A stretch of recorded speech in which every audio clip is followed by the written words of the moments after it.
Alam mo, paprangkahin na kita, okay? Hindi rin kita gusto. Aaminin ko, madalas gusto ko nang sapakin yung mukha mo eh. Kaya lang, bumabalik ang lahat ng mga kabutihang nagawa mo para sa akin. Noong mga panahong yun, nakita ko na mabait ka talaga, Matthew. Kaya nga, naisip ko noon na tayong dalawa posibleng maging magkaibigan. Dahil lang doon, naisip mo baka maging magkaibigan tayo? Dahil lang sa pinakita ko? Inisip mo na mabait ako? Baliw ka na ba? Gaya rin yun ang amoy ng fermentation. Ang tinapay, mabango yun kapag maganda ang masa. Ganon din ang mga tao kapag magandang kalooban.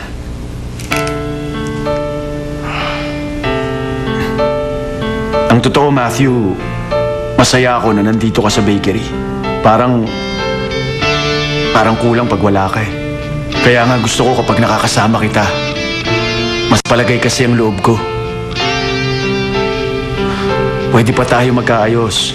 Kalimutan na natin Pwede ang ba tumigil ka na? Sino ka ba? Isa ka ng basura, wala kang kwentang nilalang. Hindi mo alam kung sino ako! Matthew, ano ba? Hindi mo alam kung gaano katindi ang galit ko sa'yo! Nakakasuka ka! Kung wala yung paamoy mo, wala ka rin!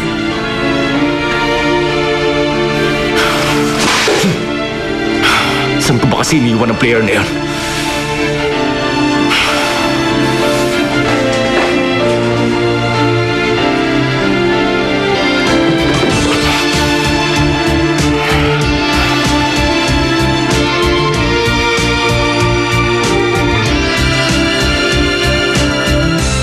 Una, pagkatapos niyang mainom yan, mamamanhid ang dila niya.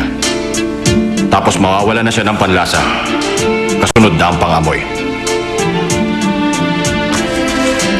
Gaano katagal ang epekto? Depende sa kung gaano karami mo iinom niya. Pero kung mapapainom mo lahat yan, sigurado ko na mawawala na ang panlasa niya. Ganon din ang kanyang pangamoy.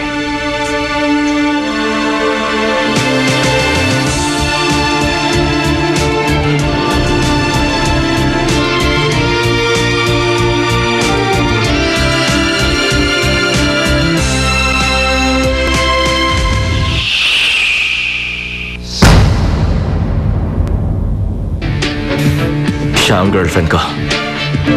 Kumusta kayo? Please, Matthew. Lumabas na lang kayong dalawa dito. May bisita po ulit kayo. Jacob!